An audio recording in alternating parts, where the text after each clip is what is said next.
Kita mulai belajar di kasus yang kedua. Alright, kasus yang kedua tolong diperhatikan. Dalam rekaman video, tampak pasien itu masih dalam keadaan stabil. Namun rupanya isi tabung oksigen yang membantu melancarkan pernafasan pasien akan segera habis. Sang suami pun mengingatkan petugas, tetapi petugas belum juga bertindak mengganti tabung oksigen. Selang waktu berjalan, karena tak kunjung diganti, pasien pun mulai kesulitan bernafas. Wajahnya mulai pucat dan membiru. Sang suami pasien pun kembali menemui petugas dan memastikan bahwa tabung oksigen itu benar-benar sudah tidak ada isinya, namun petugas tidak juga menggantinya. Hingga akhirnya sang suami meneriaki seluruh petugas untuk menangani istrinya, namun apa daya saat ditangani, sang istri sudah tak bernyawa alias meninggal. Karena ini kasus, ya kebetulan ini nggak viral di media sosial, tapi tidak ada kayak upaya tuntutan, keluarganya juga udah nerima, ya. Jadi dia punya waktu bisa 2 bulan lah kamu ngerjain. Are you kidding me? Nggak, ini serius gitu ya, direktur. Nah, sekarang kita akan belajar bagaimana kalau kita mau bikin RCE yang benar, yang pakai 2 bulan tadi ya. Nah, supaya sama-sama fair. Jadi karena di Indonesia ini belum ada yang panduannya jelas, jadi saya ambil dari luar negeri. Nah, ini Bapak Ibu kalau mau tahu sendiri bisa download di sini namanya Patient Safety Authority. Ini dari Amerika ya. Jadi ini salah satu negara di Commonwealth Pennsylvania. Jadi ini adalah sebuah lembaga independen yang dia mengkolek laporan-laporan patient safety, kejadian insidennya di fasilitas kesehatan di seluruh negara bagian Pennsylvania. Nah, Pennsylvania itu satu-satunya negara bagian yang mewajibkan setiap. Ya, jadi dia mau satu-satunya ya mewajibkan setiap fasilitas kesehatan itu untuk melaporkan setiap kejadian yang serius event atau potensi cedera. Jadi KTD maupun KTC itu wajib dilaporkan. Jadi ini satu-satunya ya. Jadi kalau misalkan nggak melaporkan maka nanti dapat sanksi. Tuh kan ya. Jadi dia punya guidance dokumen. Jadi dia punya dokumen sebagai panduan untuk melakukan investigasi root cause analysis. Ya, nah, mana di sini dikasih tahu bahwa dokumen ini adalah alat supplementary tambahan yang bisa dipakai dengan Patient Safety Authority Root Cause Analysis Investigation Form. Jadi mereka juga punya semacam kayak RCA yang resmi untuk laporan patient safety, khusus patient safety ya, yang ini bisa dipakai sebagai tambahan untuk bisa formnya itu, jadi formulirnya itu bisa diperkaya dengan adanya tambahan ini. Jadi ini juga bisa menggait kita langkah demi langkah bagaimana untuk melakukan RCE yang lengkap. Nah, selama 2 bulan. Oke? Kita mulai ya. Jadi dokumen ini dia memandu root cause analysis investigation form ini memandu mulai dari tahap persiapan, kemudian investigasi, kemudian analisis, kemudian untuk follow up. Ya, tadi kan tanya tuh, tadi ada 3 ya, what happened, what's the problem, kemudian a recommendation gitu ya. Jadi untuk tanya what's the problem, kemudian tadi ya ada 2 bulan kan untuk tahu masalahnya apa sih, investigasi dulu. Kemudian apa yang menyebabkannya, investigasi lagi. Kemudian juga bagaimana bentuk rekomendasinya tadi. Nah, itu dibuat seperti ini. Jadi dalam ringkasan preparation, investigation, analysis, and follow up. Nah, kita mulai ya. Jadi ternyata RC itu ada yang part penting. Yang pertama adalah persiapan. Nah, jadi tadi ya. Seperti tadi ya, investigasi persiapan itu dimulai pada awal, paling awal sebelum dimulai investigasinya. Ya, tadi investigation tadi ini what happened ini bisa 1,5 bulan. Tapi preparation ini khusus dimulai sebelum melakukan investigation, analysis, and then follow up. Ya, tadi jadi nyambung ya dengan tadi yang slide sebelumnya. Ya. Jadi sekali lagi ini bagian penting untuk kesuksesan 1, 2, dan 3 ini. Jadi kesuksesan LCA dimulai dari persiapannya terlebih dahulu. Alright, kita mulai dari persiapannya. Nah, part pertama persiapannya yang pertama. Ya, persiapan ini Bapak Ibu harus perhatikan. Yang pertama adalah identify event. Jadi, ini kita identifikasi dulu eventnya, ya peristiwanya, ya. Pertama peristiwanya adalah ini IKP atau bukan. Nah, ya tadi Bapak Ibu sudah tahu ya, tadi bisa, oh saya mengerti dok, itu IKP atau bukan, sudah. Klasifikasi IKP, udah tadi ya. Jadi apakah ini kejadian tidak diharapkan atau kejadian potensi cedera itu bahaya loh kalau misalnya mengenai pasien bakal cedera ya. Makanya itu diklasifikasikan ya kan. Oh, tadi sudah bisa. Lalu kemudian klasifikasikan ini act atau omission. Ini tentang melakukan sesuatu atau kalau tidak melakukan sesuatu. Oke. Ini peristiwa ini perlu dipertimbangkan. Yang kedua ya, derajat keparahannya, HAM-nya, derajat keparahannya ya.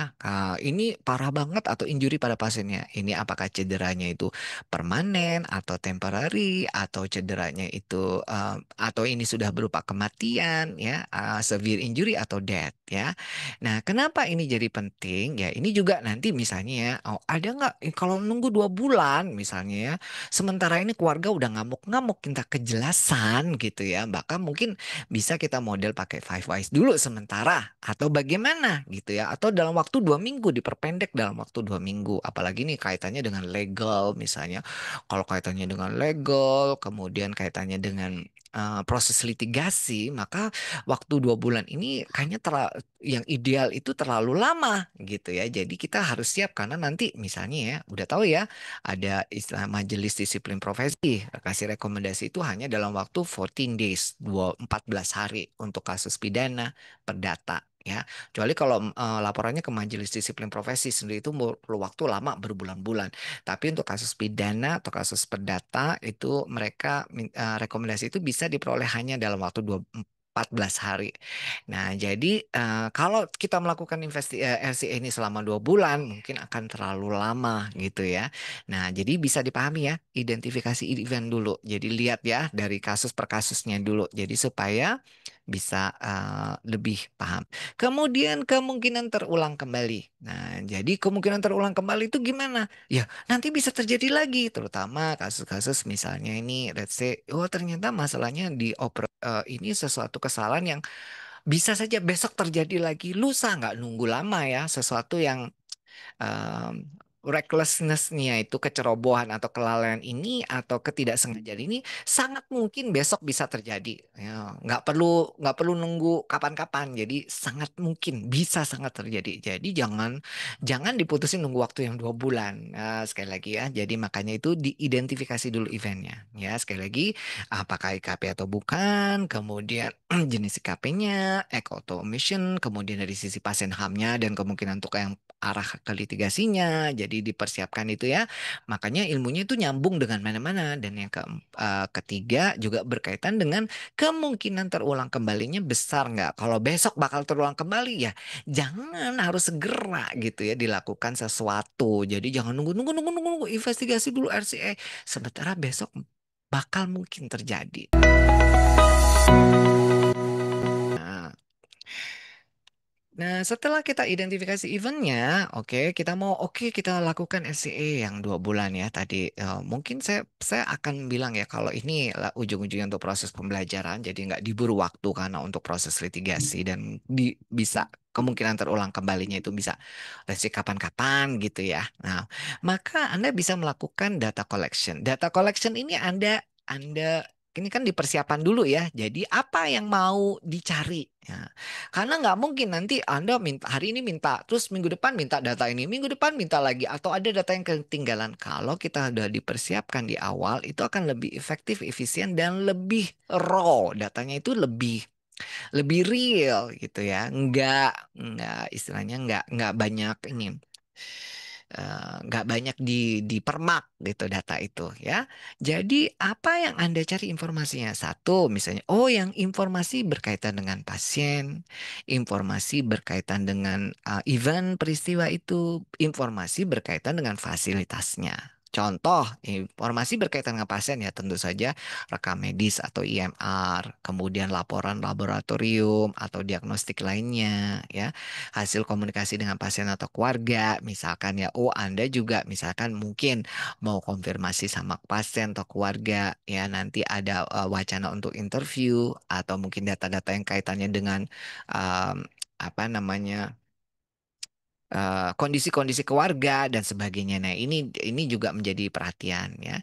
Kemudian yang kedua, data berkaitan dengan peristiwa. Misalnya di mana area peristiwa itu terjadi ya. Kemudian inspeksi alat, perlengkapan ya dan segala macam.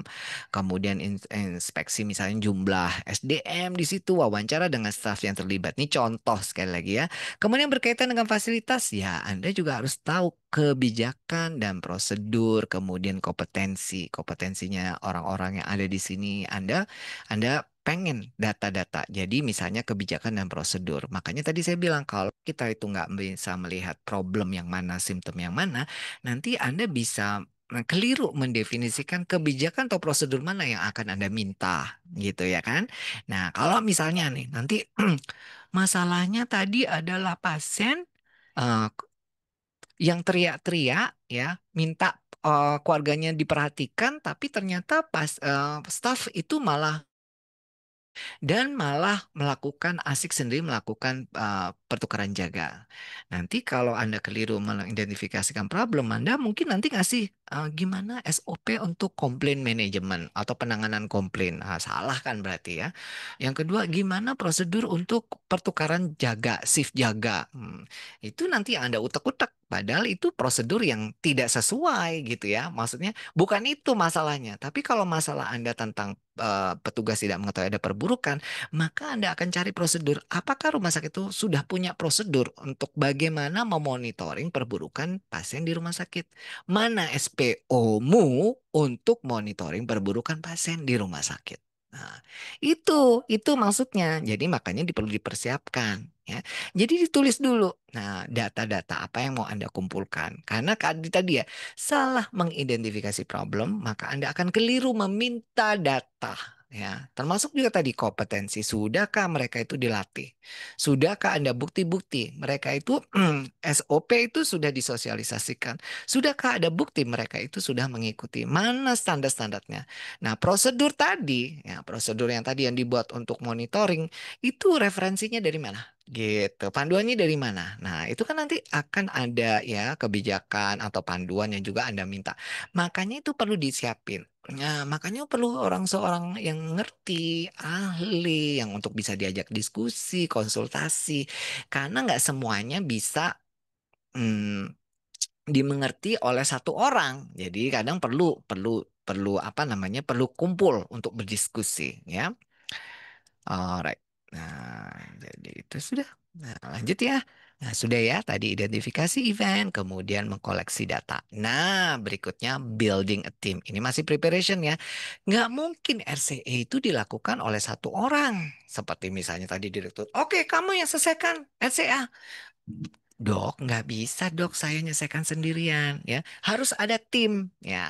Kenapa nggak bisa sendirian ya? Karena nanti nggak independen bisa jadinya ya karena satu orang nggak pasti nggak mampu jadi harus ya kredibel dan menyeluruh ya jadi kredibel dan menyeluruh dan kalau bisa interdisipliner jadi kalau misalnya nih kayak tadi monitoring perburukan ya nggak bisa misalnya saya dokter manajemen terus tiba-tiba lakukan investigasi kalau ya saya tidak melibatkan tim yang melakukan investigasi itu misalnya oh dokter yang ahli manajemen keperawatan atau perawat yang ahli manajemen keperawatan dalam kasus khusus monitoring misalnya oh saya perlu siapa dok ya ahlinya yang kayak gini untuk kita tanya karena kalau kayak gini kan bukan dokter wilayahnya dokter spesialis gitu ya.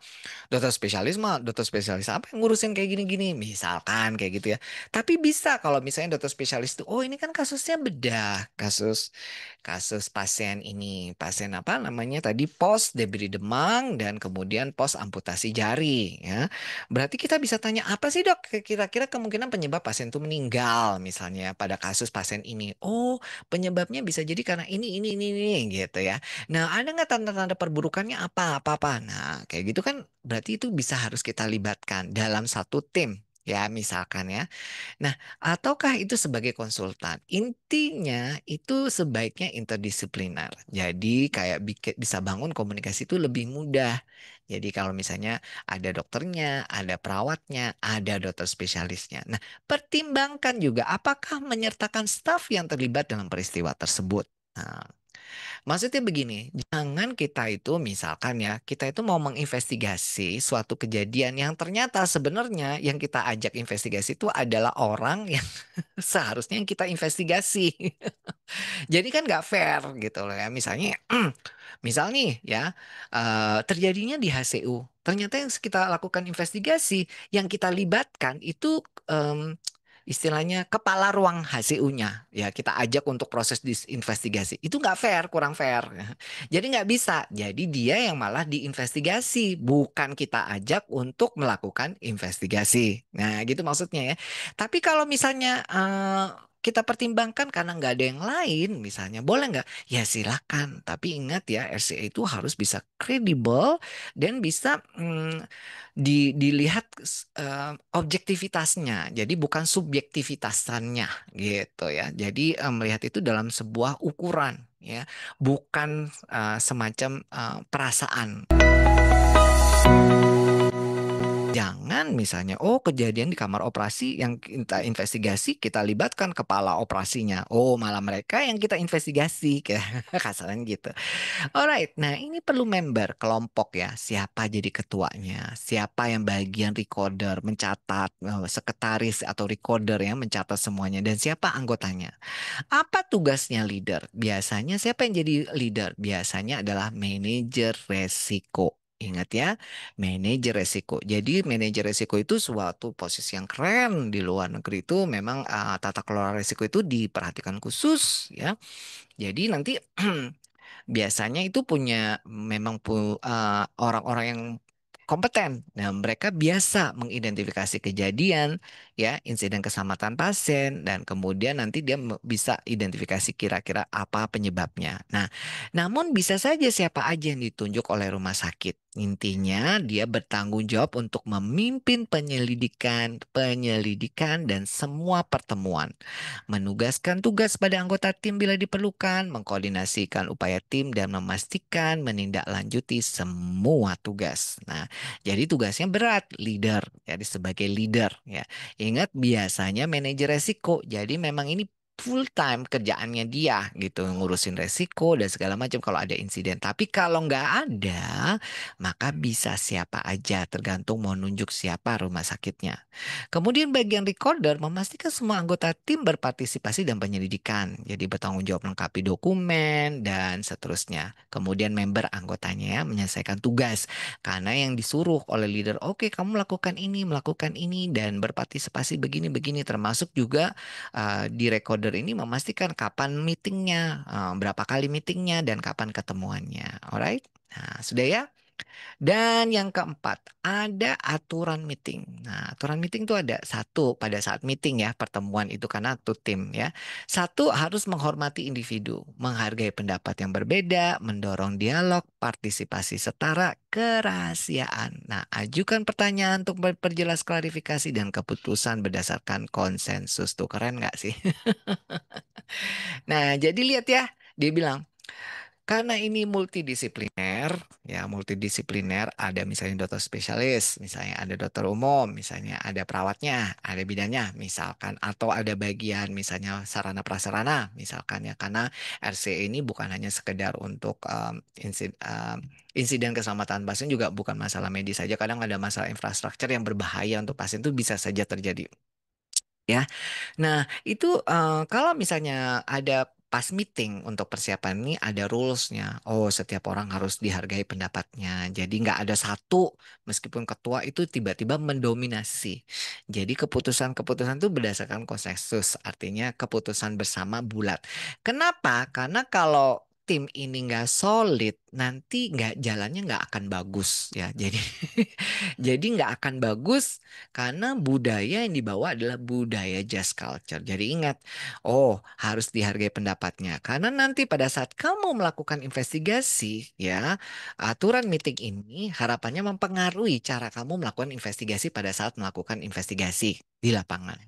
Nanti saya perjelas lagi di contoh-contoh berikutnya. Waktu-waktu jadwal untuk pertemuannya ya, misalkan misalnya perawat shift malam. Bagaimana nih kalau mereka lagi shift malam? Kemudian beberapa pertemuan ada pertemuan pendek, pertemuan panjang dan juga sediakan makanan misalnya. Ini persiapannya ya. Jadi sekali lagi ingat bahwa hal-hal seperti ini penting secara internal di timnya itu sendiri sepakat. Jadi satu, dua, tiga, dan seterusnya. Alright, kita lanjut ya. Nah, sekarang ini adalah di preparation, ini ada root cause analysis investigation form ya. Di persiapan ini Anda identifikasi reportnya ya, even as reported oksigen dalam tabung habis yang tadi kasus kedua ya. Dan diduga menyebabkan pasien meninggal. Ini baru eventnya. Ya, baru eventnya saja ya. Tadi kan Anda belum investigasi apakah pokoknya saya dapat laporan seperti ini. Apakah ini simptom atau gejala itu nanti belakangan. Pokoknya peristiwanya ini dulu ya. Nah, kemudian dokumen apa yang Anda perlu siapkan? Oh, medical record, EMR, follow up your patient, misalnya ada lab, ada staffnya ini, ke prosedur, lokasinya, equipmentnya, kompetensi training, kompetensi yang ini dan kompetensi berdasarkan policy ini dan seterusnya. Ya, kemudian tim membernya siapa aja, leadernya siapa, recorder, member. Nah, ini bagian service departmentnya siapa, nomor teleponnya siapa. Nah, ini di preparation harus disiapkan.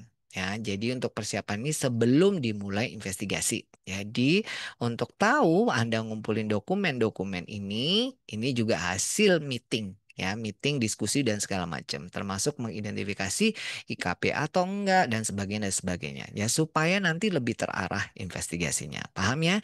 Jadi nanti ada pakai form untuk preparation terlebih dahulu untuk memastikan bahwa Anda itu enggak kosongan melakukan investigasi.